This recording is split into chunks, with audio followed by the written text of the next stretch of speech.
It's at my best side. Yeah, which not giving me a lot to work with there, but I could wear a hat, my top hat. oh yeah, is that still packed away? No, it's not there. Oh, okay. Well, hey, we're back. We've been gone for a while here at the Destination Podcast, and there's a good reason for that. Everything's been crazy. Everything's been busy. And after months and months of begging, one of my roommates decided that he finally wanted to be on the show. He's a big fan. He's actually a big fan of the podcast. Everyone, It's true. my dad. Hey, Skip here. How you doing? Yeah, he's big fan. Shows all of his coworkers. He's this is a very anti stand-up comic. You know, dad showing full support of what he's doing. And I'm a big fan of yours, and I like to try to get everybody on board. It's a good thing you're doing for everybody around here to try to get more comedy in this area and to support all the other comics as well. So it's always a good show that you put on, and you know it's just like I paid him to say. He couldn't pay me enough. word to word through the script there. I'll say most comics, you know, they've seen him front and center of every show I've done here in town. And probably been the butt of several of those jokes just because I'm always there, or they know who I am. Oh yeah, the great value Sam Elliott, as they call you. Yeah, little mustache, and right away you're labeled for life. Yep. Well, anyway, if you guys haven't been out to the shows and have not met him, again, great. He's a great supporter of what I do. And we're big supporters of what he's done. Not officially gone on Facebook, and I've not told all my people. I've mentioned it to some other stand-up comics, but big reason why we're doing this now. We hinted at this at the end of I believe the Def Goldblum episode. So I think we recorded that right before Father's Day. We were going to do this for Father's Day, but unfortunately the other roommate, aka the slave master, was cracking the whip and having us do house and yard work for Father's Day. Yeah, that's how we spent Father's Day. Yeah.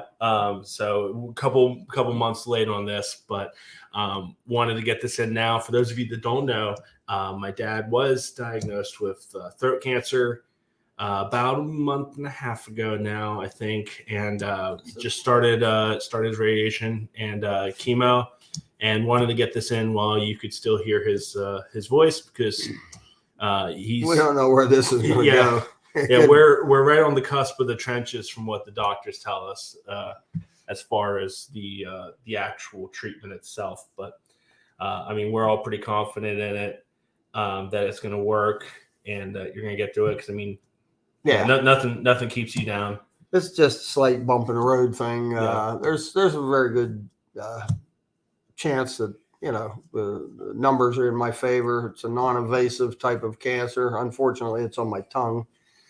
So, you know, there's going to be some issues with, they've been watching speech and this, you know, all different aspects of it. So I think so far it's been going all right. We've been, 7 sessions of radiation and a chemo, and next week's going to be a little bit more difficult, but you know, it doesn't seem to be too awful bad yet. So we'll see. Yeah. I got a lot of confidence in James. In case any of you are thinking about complaining about your Monday, you got nothing on his Monday.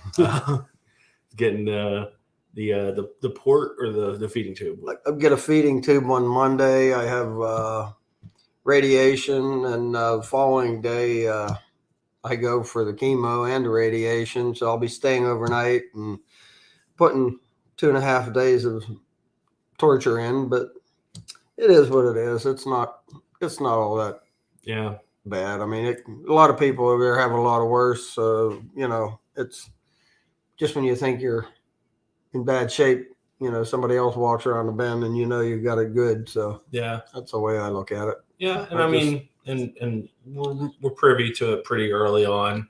Yeah. You noticed it taking a little longer for the PBR to go all the way down the throat, so you're thinking there's probably something there stopping it. But well, I thought that the PBR was the fountain of youth. I didn't understand between that and Iron City beer. I did a 50-year survey, and I was perfectly healthy for 71 and a half years, and I thought that I found a fountain of youth. However, that's not actually the case. Cancer can trump that. So whatever. Yeah, it don't fight fair, but you've been on the Iron City Fountain of Youth since you were 13. So I mean, it's been working out. Yeah. I had no idea I thought this was going to backfire like this. I didn't see this coming at all. Yeah, until pretty recently, even I was thinking like, I don't know how your science works, but it's working. So. Well, the doctors have always said anytime I went that whatever you're doing, keep it up. So as far as I was concerned, that meant keep drinking, and I did that. I'm almost just legendary. Alcohol sterile, alcohol is used to kill infections and stuff like that. So I thought, in I'll say the few times you were down, if the PBR wasn't enough, then the bourbon was. That was a kicker too. I thought that was working well, and I don't think it hurt. That shooed COVID away and a few other things, but well, it is what it is. I would say the PBR and the Rebel Yell medicine. But speaking of, don't ever think we forgot where we came from in terms of drinking cheap domestic beer and well whiskey. I told him, I said for the show, he could certainly drink PBR or Iron City if he wanted, but in a show of solidarity, it's water for all. Yeah, cheers. I never drank water ever, never ever, unless it had barley or hops in it, and maybe some caffeine from coffee. But I was totally against water. I didn't think there was any need for it, but now that getting this dry mouth thing going on, and I got to keep things lubered up. So we're still on the tail end of summer too. So I mean, I don't try to drink a whole lot besides water as well, and I'm also trying to drop some pounds. And again, standing in solidarity with you until a little bit, not drastically like 2020, but I'm also trying to avoid that. So trying to do it in a way that's sustainable. Yeah, that's good. But anyway, so those of you who don't know, him and I are both adopted. Go figure. Yeah. Myself more so legally, him in the more stray cat sense. Yeah. Him and his mom picked me up off the street and dragged me out of the gutter, and here I am. Yeah. Across state line even. Yeah. It was a little bit iffy there for a minute, but no, we've been together since you were 18 months old, pretty much. And that was a pretty good blessing right there. Yeah. That was. Yeah. For people who don't know why I'm wearing Pittsburgh stuff all the time in the podcast, two reasons. One, because he's from Pittsburgh, is where I would say I grew up in a Pittsburgh sports house. And two, I don't follow it. I just love pissing off everyone in Ohio. Yeah, nobody here likes the Steelers. But the problem is every now and then I'll have the guy that like he sees me wearing it, and then he'll like start talking to me about like stats and players and stuff, and I gotta make up something. I'll just be like, oh yeah, next year will be the year. We had a rough break. I don't know. It's not too hard to call me out on that bluff, but it's early this year yet, so I think we're good as far as the Steeler Nation goes. We're all on it. We've got a good team and ready to go. But I'll say I want you to tell some people some of the cool stories you've been telling me my whole life. So we're gonna take it all the way back again to Midway, PA here, little coal mining town. Yeah, west of Pittsburgh. About 20 miles west of Pittsburgh, little coal community that been around forever, and some of the best bituminous coal in this country come out of that very area there. They had some pretty good run of it for, I don't know, 50, 60 years. They strip mined it and shaft mined it, and you know, it was a pretty good thing. I don't know so much now. We haven't been back over there obviously for a little while, but it's all changing, and it's, you know, they're still over there, but I don't know. It was good to get away from that and get into a little bit more of Yeah, I a went different to style life here. yeah, I went to Pittsburgh last year. I had a couple gigs in the area.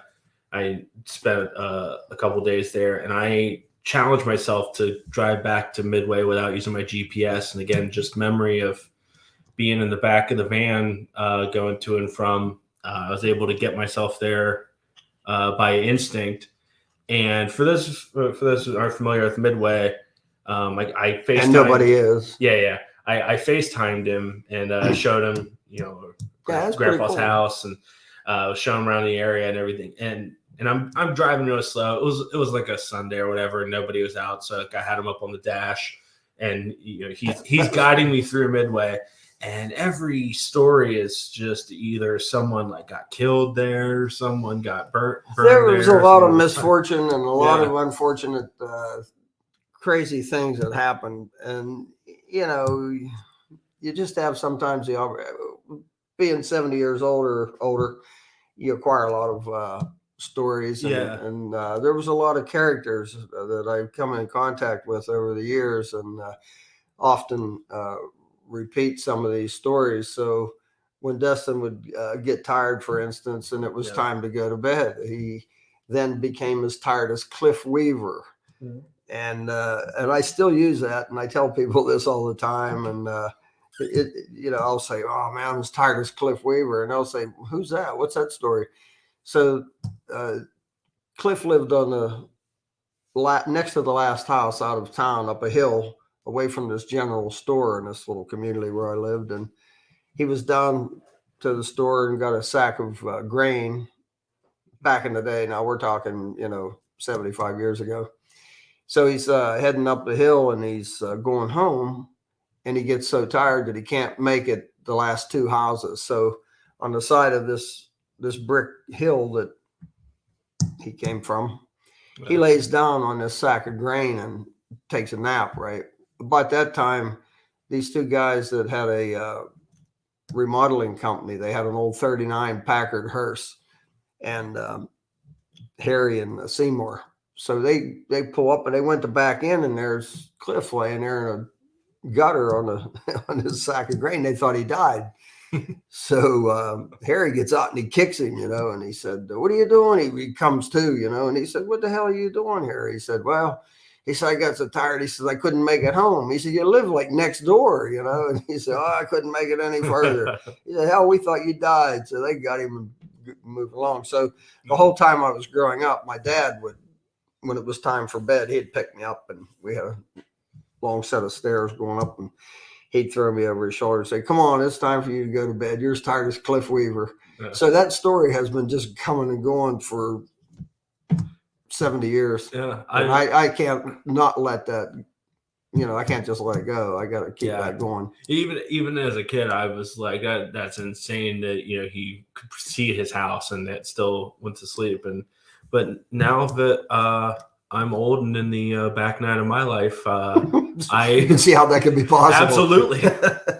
I always said if time travel ever becomes a thing in my lifetime, one of the first things I'm going to do is go and find me at like 7 or 8 and just say, "Don't ever take a nap for granted ever again." Don't fight them. Just take them all. You're going to be chasing those naps the rest of your life. Yeah, you're never going to catch them. Yeah, not enough anyway. Yeah, but and then I'll say we didn't get all the way out to all the drinking spots, all 3 or 4 of them, but it is the kind of town that you in directions before the days of course, Google Maps and Waze and all that. Yep. That it is one of those towns that the Exprays turn right by Charlie the Goat is, So yeah, I introduced Destin many years ago when he was just young. I don't know how old, probably 5, 6.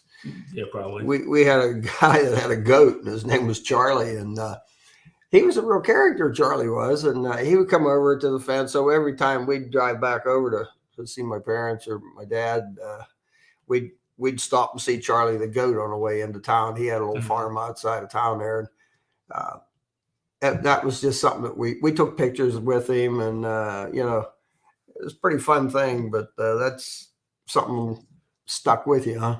Charlie the goat. Yeah. I can't remember what bar it was that he was halfway between there.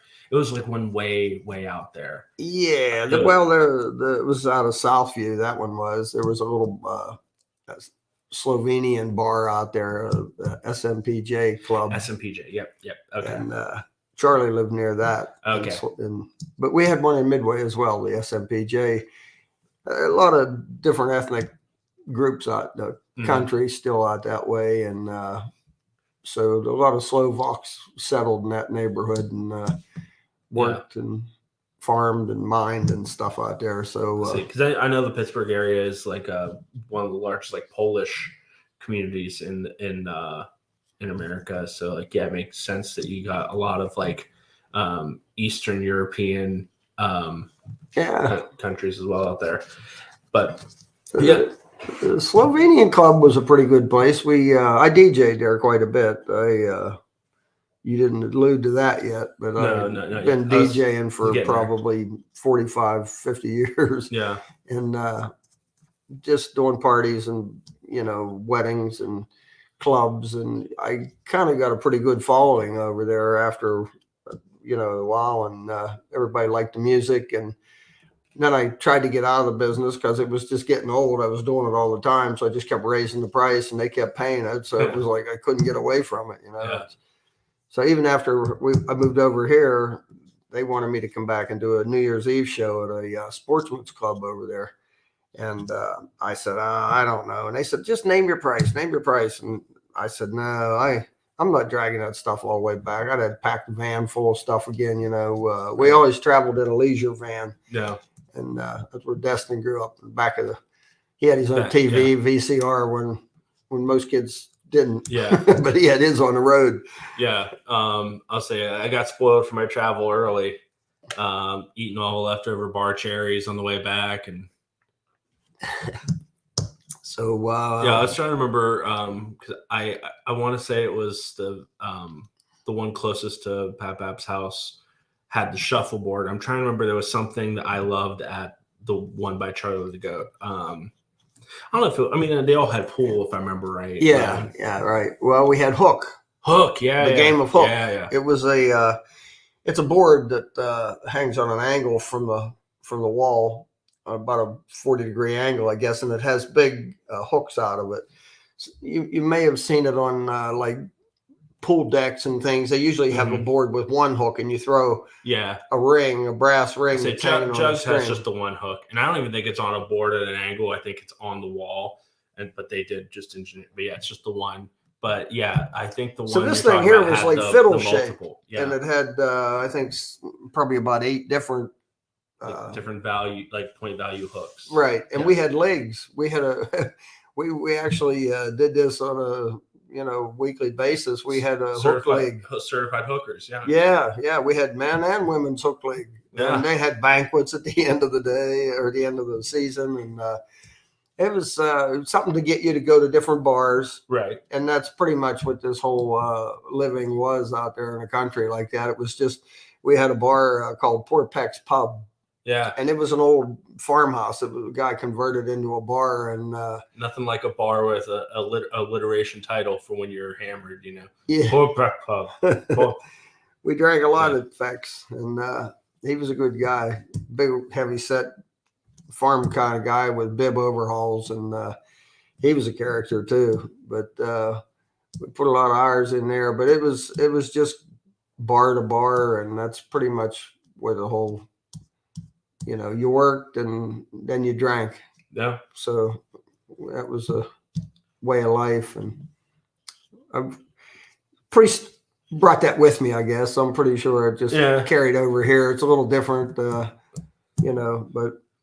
slightly. But I mean, you have that just almost anywhere you go around here, right? But yeah, it started in Midway, but then you also put in a lot of time working downtown Pittsburgh. Just what was it like working in Pittsburgh in the 70s, early 80s? Well, when I got out of school, I got a job with a guy that had a body shop nearby. He was a race car fan, Jook.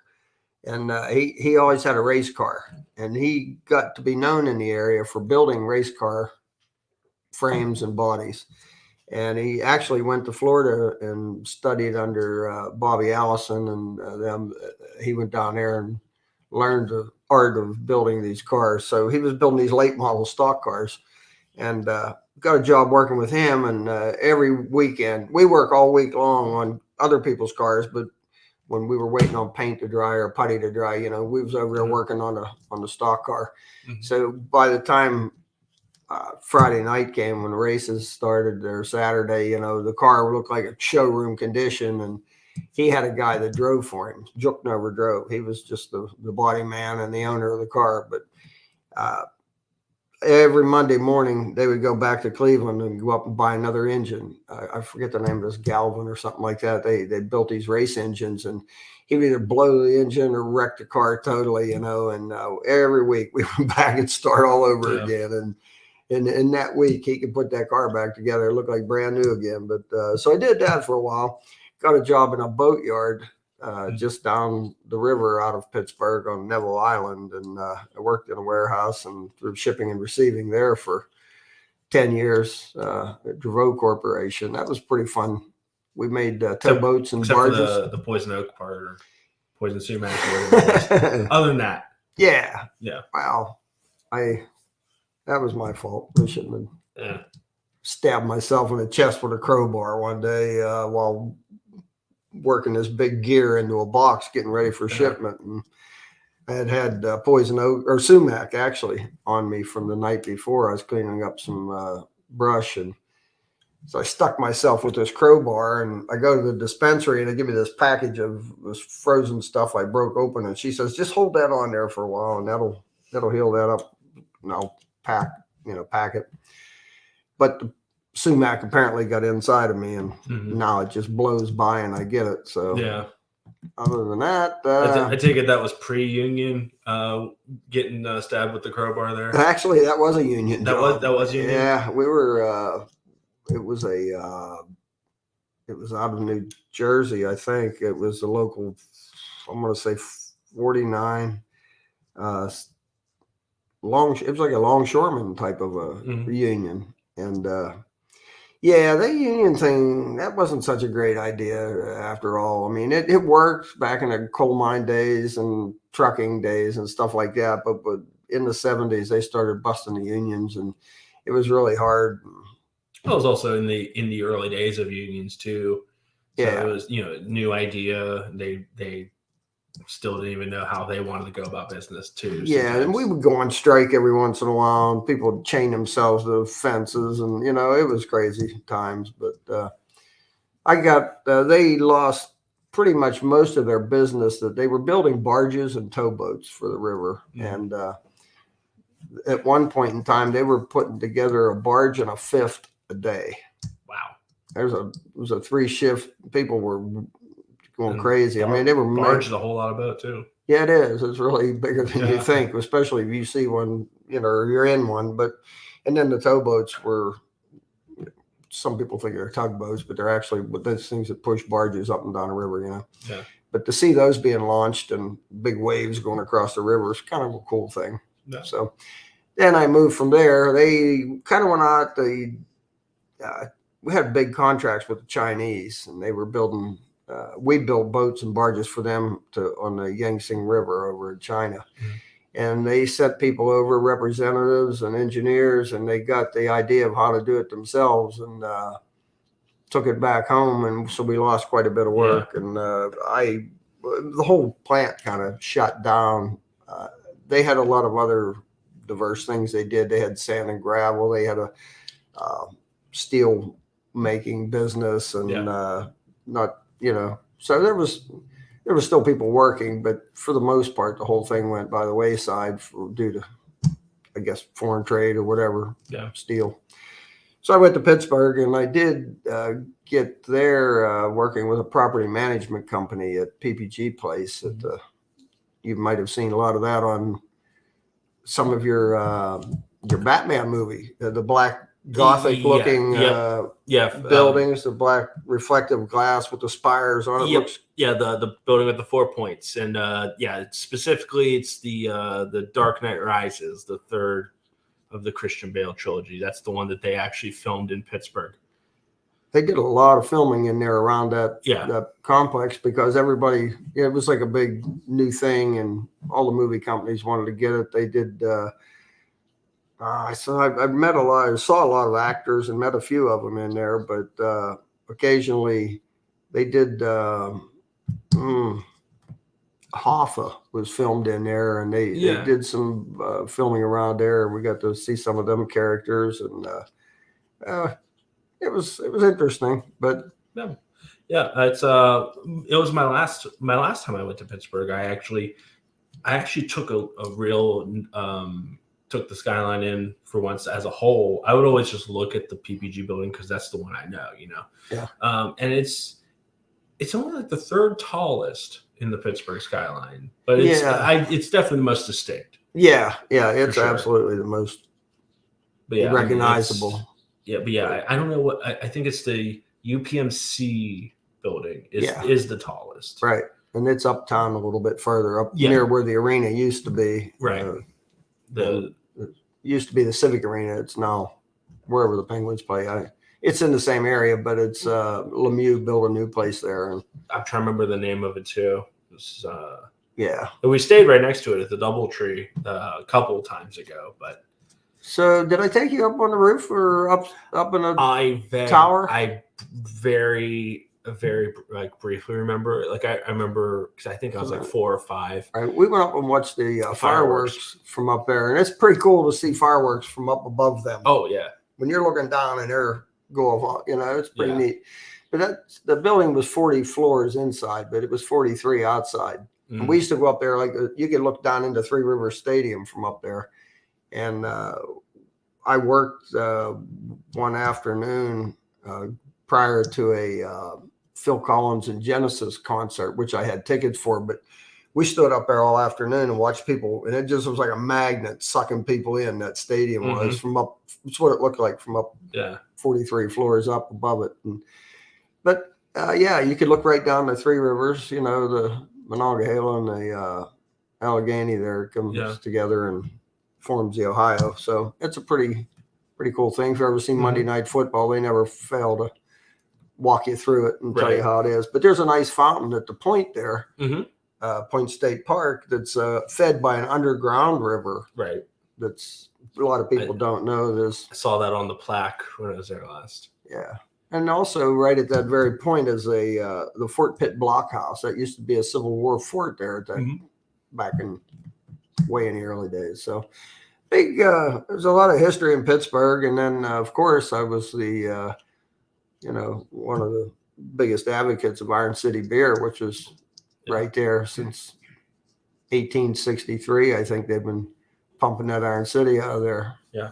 So I'll say the first. I remember you as a kid thinking it was crazy that you were advertising Iron City beer as you can get a 30-pack and get 30 different tasting beers or something like that. Yeah, it didn't have a lot of consistency and still don't. But it's what you grow up drinking, and we drank a lot of rough stuff back in the day. Oh yeah, Stroh's, and you've tried that, and it doesn't taste any different than it did 45 years ago. It's just bad all the way around. Did Schlitz make its way to? Yep, we had Schlitz. Little Kings. Little Kings was big. Little Kings is pretty good though, actually. Yeah, when I worked at that boatyard, we had a softball team. All of us players or workers got together, and we had a little softball team. We'd play like fire departments or, legions or somebody like that, that had get some, older than kids. We were in our 20s, 30s, 40s, and we would always buy barrels of that Little King's cream ale and have a couple kegs after the game. Yeah, or or before concerts and Yeah, absolutely. Concerts was a big thing. Speaking of, I mean, what are the 3 bands you said you basically the only 3 big bands you didn't see, and then you've seen just about everybody else? I'd never seen Queen for some reason. I don't know why, but I just never saw Queen, and I always wanted to see them. And the Who was the same way, although I have since seen them in their later years. But I'd never seen them when it came around. And let me think. There was a Steely Dan. They didn't tour much back in the earlier days. Yeah. And now they're on tour with the Eagles, I think. And but that's a real pricey ticket there. Yeah. So I don't think, and a couple of them band members are gone now. But Steely Dan and Steel City, of course, they're going to crank that. Crank that price up. I used to go to many concerts, and I'd seen almost everybody. Yeah. Many times. I've seen Elvis. I've seen Streisand, of all things. I've seen, such a wide range. We went and seen Isaac Hayes. Oh, yeah? Half the people listening to this won't know who Isaac Hayes was, but he did that Shaft thing. They'll know him from South Park. That I don't know. He voices a much larger version of himself, basically. Yeah, he was a pretty interesting old soul singer. Yeah. Seen James Brown and a lot of the 60s bands from, the Turtles and Paul Revere and the Raiders. And I seen Paul McCartney a couple different times. I saw Ringo's band several times. So Paul McCartney with Wings or just? Yes, saw the Wings Over America tour back in '76, I think it was. Okay. And that blew me away. Yeah. Just seeing a Beatle for me was big because Right. I was right in the middle of that Beatle thing. Yeah. That was your teenage years. Probably.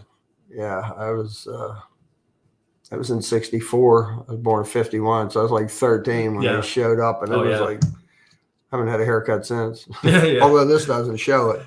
Way to give us a little more thought. We could have probably showed you a couple long-haired shots of.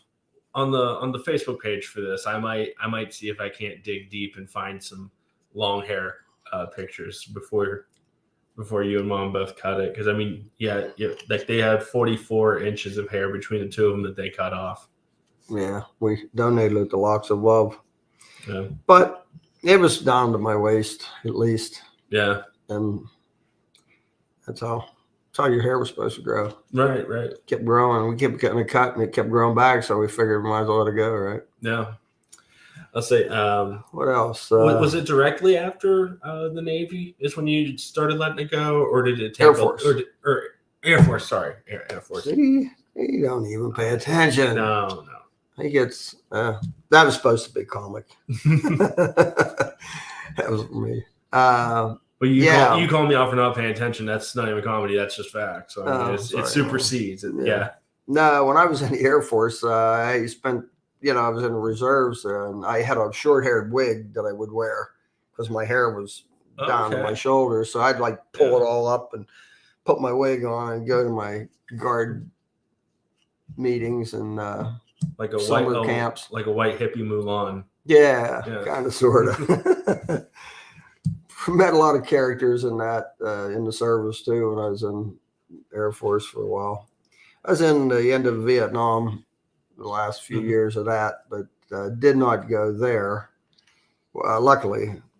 But I appreciate everybody's effort and support in the war and that. And speaking of support for war people, after 9/11, this better than anybody.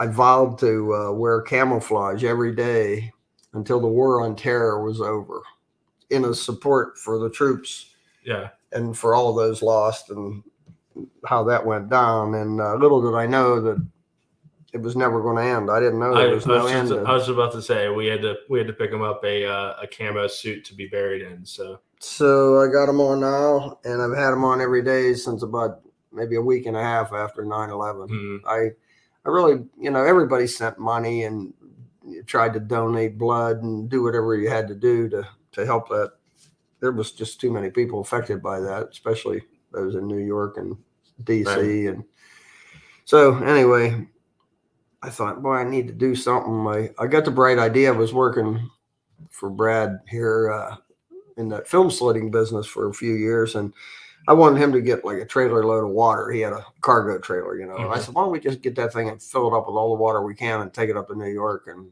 he didn't think leaving work for a few days and shutting the plant down was a good idea, which probably wasn't, but especially under the circumstances, there was no place, nobody was flying and everybody was Right. on edge and you didn't know if we were under attack still or what, you know. So it was kind of a weird time, but we didn't take the water to New York, but others did. And so ends up, I wear camouflage every day for the next 22 years or more. Yeah. Also solidarity. Yeah. Yeah. And then the PBR, that's only been recent that you've been wearing almost something PBR related to in the last couple of years. And yeah, I can't get Iron City here, see, so PBR I found was a pretty decent alternative. It scratched the itch. Yeah, it did. It's actually a pretty good beer. I really like it. And so I see you have yours on. So I had shirts made up for this cancer situation that I've come up against, and I hope you can see this, but it says, hold my PBR while I kick this throat cancer's ass. And for the support troops, it says, I'll hold Skip's PBR while he kicks throat cancer's ass. So I'm a major hit at the James Cancer Research Center in Columbus here. I go there every day for treatments, and everybody just loves these shirts. Where'd you get that at?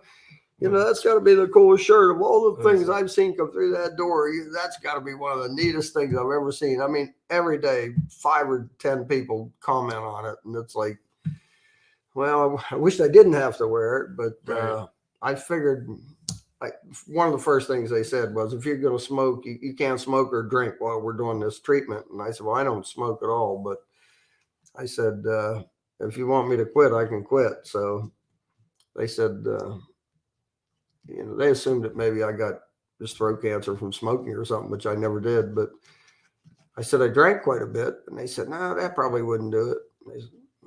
They said, how much do you drink? And I said, as much as I can. So they said, no, really? I said, no, really. Yeah. I was like a daily binge drinker, you know. I can't just go and drink Life's one. too short to count, you know. Yeah, right. There's a lot. And somebody's got to keep these people working. There's a lot of people with, you know, PBR. A guy told me today, he said, I didn't even know they still made that. I said, they make it. You can get it anywhere. So I met him in a hallway up at the hospital. Yeah. I said, yeah. Go get yourself some, man. It's right. Somebody's got to pick up the slack here for me. So that's where the shirts came from. And a good friend of ours. Special custom order. Yeah. People that are watching this will probably be very surprised to see I haven't cut the sleeves out of it. I haven't yet. Yeah, that'll happen eventually. Yeah. And the thing is, like, I'm becoming known for that, and it's not out of I need to like show off my muscles or anything like that. No, absolutely no. It's not. just I run hot and I need all the breathable space I can. So, and yes, when I'm in the gym, I mean, yes, it makes for better, you know, movement and stuff. But, ventilation, right? It helps all those next to you clear out, so you have more room to work out. Is that what you're saying? Yeah. I say I take away that smell barrier, so that way I know I always have my own personal space in the gym. So what about you? We talked a little bit about me now. You want to turn this into therapy now? Yeah. I want to know. People like some people are already going to lose their mind when they see, you know, stand-up comedian talking to their dad on a podcast. Yeah, but so perhaps you wouldn't have had a sense of humor had it not been for me. Just saying.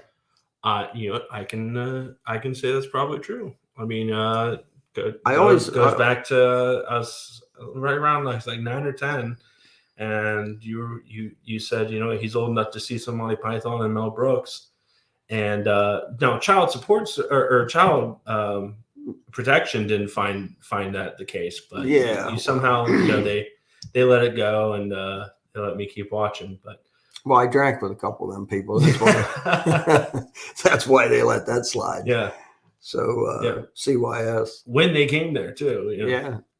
No, you can't beat Monty Python or Benny Hill, or some of that old British humor was just tremendous. But I found the most important bit of comedy information came out of W.C. Fields, and I broke in on that quite early as well, and bought every W.C. Fields film and video. And the guy was a genius in the art of.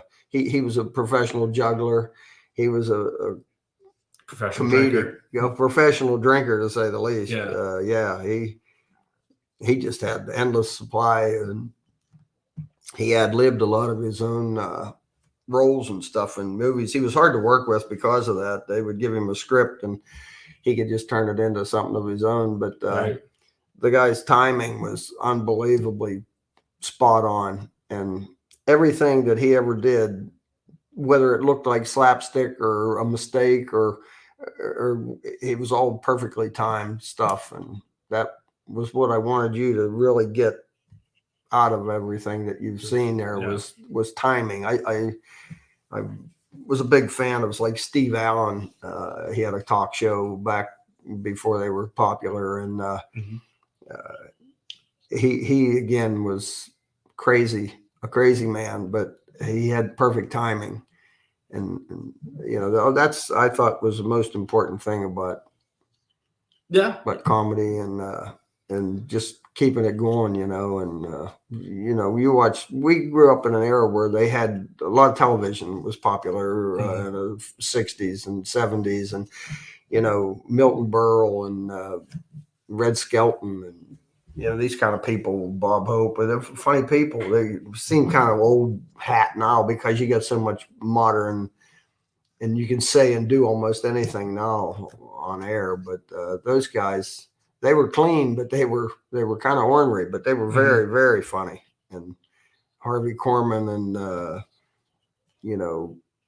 that show with Carol Burnett and Tim Conway. If you watch the videos, YouTube of Tim Conway doing a show or a skit, you'll be in tears. Yeah. So. Yeah, I think it was right around 9 or 10. I mean, that was, I remember Monty Python, that being like one of my first movies, and me going to school and like quoting this bit. And at the time, I mean, it was just going over their heads because, we were like 9 and 10. Yeah, you couldn't go shrubbery. Yeah. And the kids would know what you were talking about. No, it took a lot of years later before most people I knew had caught on. Right. And I really loved Mel Brooks as well. I mean, Blazing Saddles is still one of my still in my top 5 favorite movies to this day. A Whisper from Beyond.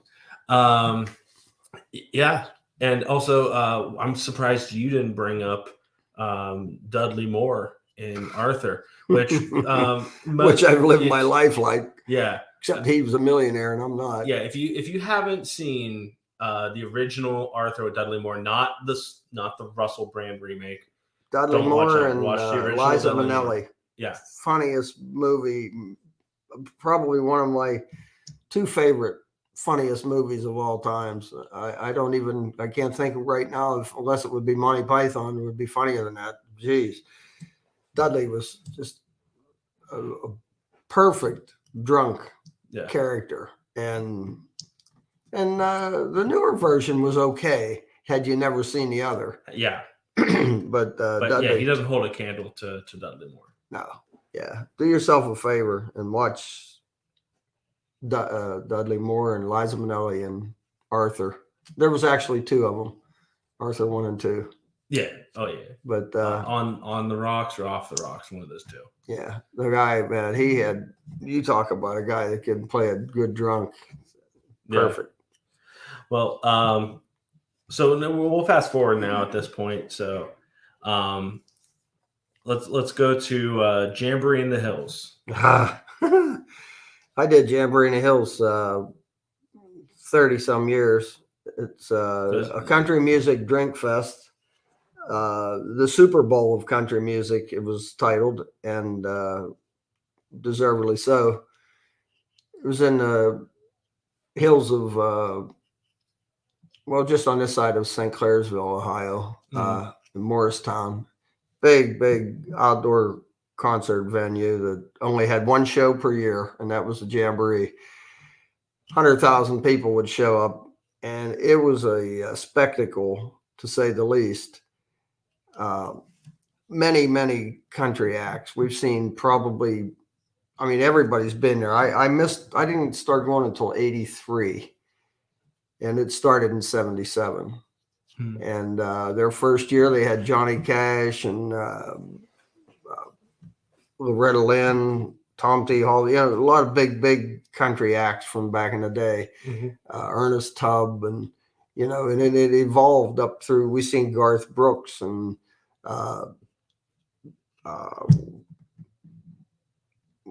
what's the new girl? Carrie Underwood. Well, we've seen Carrie Underwood as well, but Taylor Swift, we saw Oh her. yeah, her when she just started. Yeah, she was just a kid. But yeah, singing on like the little like side of the main, because they didn't have a side stage per se. Well, they did. Yeah, they did that, but that was the Lazy Acres or no. We're skipping the boys play. Oh, that was what was the name? We had a campground there. They had their own bandstand over there, and after the show was over, we made Jello shots by the thousands, and we would take like a big cooler of Jello shots over, and the bands that played there, we'd get them drunk on these Jello shots, and then we'd have them let us come up and we'd sing our official song, which was "You Never Even Call Me by My Name," the old David Allen Coe, and Shady Lane Campground it was, and so we get on stage, and there was like 5 or 6 of us in our core group, and we called ourselves Skipping the Boys. I didn't start that; they did, but we'd get up there and we'd have the whole crowd in our hands, and it was a pretty fun time. But we did that year after year in July, and it was just hot as hell. I mean, it was it would either pour down rain or it was so damn hot, and there wasn't any shade anywhere near that place. Yeah, even though the campground was called Shady Lane, there was a few trees around that, but we didn't spend much time there. But that's where the people with money that had like the big trailers and motorhomes, RVs. Yeah. It started out at a little airstrip real close to there, about 2 miles away across. And after a few years, they realized this thing was getting so big that they moved to this new location, and they built this amphitheater in this little area, and they tried to rush it. They could have waited another year, but in 1990 was the first year for this new site, and they had sods put down, and they weren't attached to the ground yet. They were just there, and it poured down rain from Wednesday till the show started on Friday, or maybe it was Thursday by then. It started out Saturday and Sunday, and then it ended up, the thing was going from Wednesday till Sunday before it finally wrapped up. But it turned into a soupy, muddy mess, and people were like sliding down the hill on coolers and doing belly slides all the way down the hill. And I mean, everybody was a mess. It rained. It just kept raining. It was like you were in mayonnaise about 6 or 8 inches deep. That's how bad the mud was. Yeah, like Forrest Gump describing the different types of rain in Nam. Yeah. Yeah, that's true. But I'm surprised I didn't see him down there anytime. Tom Hanks? Yeah, Forrest. Yeah. He should have been there. Yeah. He should have even at least mentioned that in the movie. He took credit for that Lennon thing and whatever, but for Shit Happens, for a major investor in Apple. Yeah, that was pretty good. So the Clear Channel Entertainment finally ended up buying into this and buying it out, so they could just end up closing it because they was losing some money there. They got the monopoly on all these big theaters and stadium shows and stuff. And I think they're the ones that I think they bought out Rock in the Range and turned it into I can't remember what it's called now, but it's something different. Lilith Fair or something. Wouldn't be surprised they got Lilith Fair too. Yeah. I don't know. Yeah, but anyway, that was the end of the Jamboree in the Hills. But I don't know. It's been gone about 4 or 5 years now. Yeah. Well, and Clear Channel bought in, I mean, back in like 2011, 2012. Yeah. Maybe. They tried to weasel people all the way through, like you can't bring beer in, you got to buy ours. Well, people didn't fall for that. Yeah. And they kept raising the price of tickets. It was like you could go on a Jamaican vacation cheaper and you could go to the Jamboree. Right.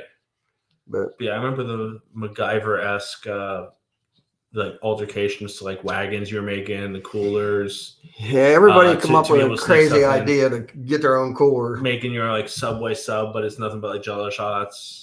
Yeah, they got to the point where you couldn't take Jello shots in. Like we would take thousands of them in there, and just hand out big bags of them to people, and statute of limitations is up on this, or a little 8-year-old kid with a basket full of them walking around, everyone passing them out. Yeah, statute of limitations is out on that. We could talk about that. Yeah, we got pictures of it. Yeah. But yeah, you were there when you were little, and you seen it. And what'd you think? How did it scar you? Well, one thing I'll remember was when I was a kid, because where we would always set up our campground there, right at the little turn by the pond. Not to be confused with the village pond. Not the village pond. Yeah, that's way further north. But I remember one time because I was bored, because there's not a whole lot for a young kid to do a jam. That's true. But I remember I was bored one time and I saw there was a mechanical bull. And I tried getting you to get me to go on the mechanical bull. And I think it might have even been Mom that just flat out, after listening to this argument for a while and you like trying to be nice about it, I think she even said something to the effect of like, that's for topless women. That's not for little kids. That's what it was too. So now I'm like, let's go back. This guy from Washington, he had a big circus tent that he would set up with this mechanical bull in it. Yeah. And after the shows were over and everybody's drunk and goes back to the campground, that's when the party starts. And sure enough, he charged people to go in, and had these girls riding them with no tops on, or scantily clad at best, and that was entertaining. So a couple of the entertainers come down to our campground one night looking for the mechanical bull, because we were close by, and I don't know if I should mention who that was or not. But probably a couple of more popular artists that are still out and about today came down, and we got pictures of them in our camp, and they hung out with us. But they were looking for the bull. Yeah. Somebody mentioned it, and so that was pretty cool. Yeah. We met a really nice bunch of people. And that's what that whole thing was about. That's what Clear Channel missed. They thought that was like some music event. They didn't know it was like a reunion thing. And we've had people coming down from like Canada. One of our best friends, Paul Schultz, he's still a big fan of Canadian country music, and he sings and records up there. And he comes down to the States. He's been putting a lot of time in Texas now, and he vacationed down in Belize every year with Jerry Jeff Walker and some of them, of his family and friends. And he's probably our biggest music connection we've had. But we got girls from Virginia that come up, and some from Florida, and all points east and west, and from out of the country as well, that we all meet and gather with every year. And it's just a big reunion, and it's like we never left each other. It's kind of a weird thing, but pretty good group of people. And can we get drunk together? Yeah. Holy hell. Yeah. You met a lot of great people in your life. Is any that stick out as head and shoulders above the rest of all people you ever met there? At the Jamboree? Yeah. What's she saying? Right. We've had some band members and band singers that come up into our group after seeing us party, like Ray Scott and yeah, Ray Scott, that's the one. Yeah. We've had Neil McCoy there, and yeah, he's been up in the crowd with us, and I think Toby Keith. Just we were right there in the thick of it, so I don't think this is exactly where you wanted me to take that. Well, I would say our producer was whispering about 5 minutes ago, but obviously you couldn't hear because. Yeah. I was trying to block her out. Oh yeah. You've been pretty good at that for last couple decades. Yeah. Yeah. That was the PBR in City. Yeah. That helps be able to block. That's a block filter thing. Yeah. So I don't know. We met a lot of people. Yeah. Seen a lot of things. Been to a lot of places. But it's good to see that you're into what you're into. It's been a real nice, enjoyable ride for me to see you become, the entertainer and the promoter that you are and producer of these things, and the effort and time and that you put into a lot of this stuff is nobody knows and nobody will see. But it isn't just a show that happens every month or every couple months, but I mean, we don't just stumble into a room that happens to have a mics and just tell jokes. I mean, you've put in an unbelievable amount of effort and funding and time and everything else just to bring comedy and a showcase to this area here, and that's great. That's good stuff. Well, I'd be remiss if I didn't say that obviously some of that came from you. I mean, growing up with you dressing up as a mailman, ironically. I didn't mention that part of the jamboree. Yeah. I mean, I definitely love telling people that story too.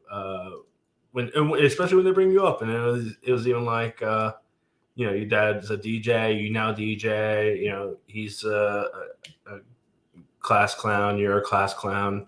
And I was like, and I tell him, I was like, yeah, he was a mailman for a day too. Yeah. Statute of limitations is up on this one too, so we can talk about that. Yeah, I had a couple of different outfits that I would occasionally change into. Like I had these bags of costumes and gag things. I called them my gag bag, but I had like scrubs. I could be a doctor, and have a mask, and then party around and drink, and everybody gets a kick out of that. And then I'd go back over when they're not paying much attention, and then I get into a full mailman outfit with a leather bag, and we made up envelopes with everybody's name on it in our group, and there must have been about 40 of us, Mm-hmm. And this is probably like you said, statute of limitations up on this, but we put like a powder, like a talcum powder in these things, and we were going up there and the powder's running out of the envelopes, and we're giving them to people as they and they're drunk too, having a good time with it. But I had temporary tattoos made up of this saying of mine that is "thanks for stopping," and probably most people know that. I'll say you hear it at most Destin Richardson productions too. Yeah, thanks for stopping. But I just always say that. So several people have it tattooed on them as well as myself. But I had, window decals made up, and we've had hats and shirts, and through the years, different things. But I had temporary tattoos. And Jamboree had their own tattoos, that they used to give out. So everybody had a squirt bottle. So when we were down there, we would flask. Well, everybody has a flask, don't they? But you have a branded one. Well, I have one that's etched. Yeah. Thanks for stopping. But we would put those. Everybody had them stickers, or I even autographed people with that. Thanks for stopping. I did some at the Jamboree in the Yard party here just last week. People come up to me and ask me if I'd autograph their shirt or their cooler or something like that. So it's almost get to be legendary after you drink for 50 years to the max and really party hard. I mean, we never went light. Yeah. When we partied hard, and kind of got known for that. And so now I'm drinking water And Yeah, it happens to the worst of us. yeah. So I don't know, I mean, but I do have my Pabst Coaster. coaster there to Yeah. remind me of the good old days. Right. We'll get the koozie on your water. Yeah, I always have one of them. When I walk into a bar, there's a can of PBR waiting on me before I can even get to the bar. Yeah. People know me when they see me coming. So Yeah. There'll be a nice little trial and error period once you do get back on the wagon or off the wagon. I can't remember which one, but yeah. when you get back to the fountain. Yeah. But yeah, well, we actually think we're gonna go ahead. Oh, and, I see the light. I should be lighting you. Yeah, but I've seen that at the shows a lot of times. Yeah. Well, the producers bringing up a point that I probably We'll edit this into where it belonged. Okay. Before you were talking about Ray Scott. Oh well, who else? There was many others that we met there. Yeah, but yeah, I met my wife, your mother, there at the Jamboree, and she dragged me out of that gutter as well as the one from Pennsylvania. But that was an odd encounter to run into somebody that you end up marrying from there out of the festival, 50 or 75,000 people, and her and her girlfriend Ginger just happened to spot me standing there in a stupor, probably, and most definitely. So, and that's also the first place I met you at the Jamboree. She brought you down to meet the people that I was with, and you were in these old bibs, and I always said you look like Ed King, who a lot of people don't know that name by, but he played guitar for Skinnerd, and Destin looked a little bit like Ed King, I thought, when he was young. Ed was a little stocky guy, always wore bibs, and he was a good guitar player. So yeah, and so I called you when Destin was young. He played baseball and karate, did karate, and so he was out in the field playing baseball, and I got the bright idea to call him Frank because it was I could go Frank, and it was just a real sharp thing, and half of people didn't even hear it, but he would always look. Or I had a whistle that I did that would spin him around, and I could get his attention, and like a dog. Yeah. He's well trained. So yeah. Anyway, we've had a good time and a good run of it all, and Yep, and I'll say also I mentioned roommates. They're actually, unfortunately, the timing of it almost couldn't be more unfortunate for you, because I mean, towards the end of the month, you're getting the keys to your new house, and yeah, we're in the process of building a new home. Yeah, we sold our house. Become homeless for about 5 minutes until we called Destin and said, "Hey, we're going to have to move in with you." Yeah. Well, I don't think we give you. Did we ask you or did we just tell you? You did ask, and it was one of those. I knew I couldn't say no as much as I. Well, no, what it was is you probably thought, "Hey, this is the time I can get some of those home remodeling projects and all those little things done that I just block out, like repairing the lamps around your outside, new flooring, put a new stereo system in the garage and on the deck, and tree removal, power washed the whole house and the deck and everything, and rewired some lighting outside for him, and got it going pretty good. So it was actually probably beneficial to you that we moved in for a couple months, and the house will be ready here in a couple weeks. We go through a walkthrough tomorrow with it and check that out. So that'll be cool. But and there'll be a huge after party at the new house. We got to break it in right after the show on September 30th at the Homestead Cherry Valley Public House. We're kicking back off the fall season.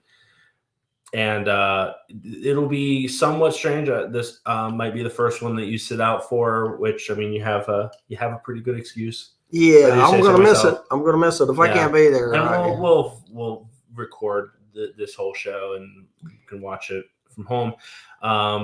But yeah, so in his stead, everyone that can hear this and or is watching this, come out September 30th and show support, and then he'll be right back at it. Hopefully, after the our first of the year. Well, yeah. Yeah, we got our November show, Harry Potter roast on Yeah, I don't want to miss Harry Potter December roast. 9th. That's going to be a good one. Yeah. Anybody that hasn't seen any of the podcasts or any of the comedy specials, his grown up special was funny stuff, and the roast of me is also on YouTube as well. Yeah, that was pretty entertaining. No. But he brings some great comedy to town, and he has a lot of good friends in this business, and they're doing well. And they're always here to support him and everything he does too, because it's always a success. It's unbelievable, but every time it's always a fun night and a good time, and we encourage everybody to come out and see it. But can't wait for Harry Potter. Yeah, that's going to be big. Already chomping at the bit for that one, and can I sleep through it? Yeah, we'll have you front and center when we hear. But yeah, check them out, and also again, next time you're out at a bar, have a PBR, have it in honor of my dad as he's going through this ordeal. But again, I know you're in good hands with, and you got us to. I got great support people. Yeah. I got great medical staff working on this situation, and like I said, just when you think you got it bad, there's a lot of people that got a lot worse off, and we just gotta keep on supporting each other and keep on going. Yep. So I'll say that. Thanks for having me, by the way. Well, yeah, of course. You were in the neighborhood, so yeah. Just down the hall, actually. Yeah. I heard you waking up from a nap. I'm like, oh, he's got the energy to talk for an hour 15 or. I didn't think I did, to be honest with you, but and we could revisit it one day. Maybe something new is going to happen. Maybe I'll give you an update on how this. Of course, how this thing turned out, but I think it's going to be fine. And thanks for stopping.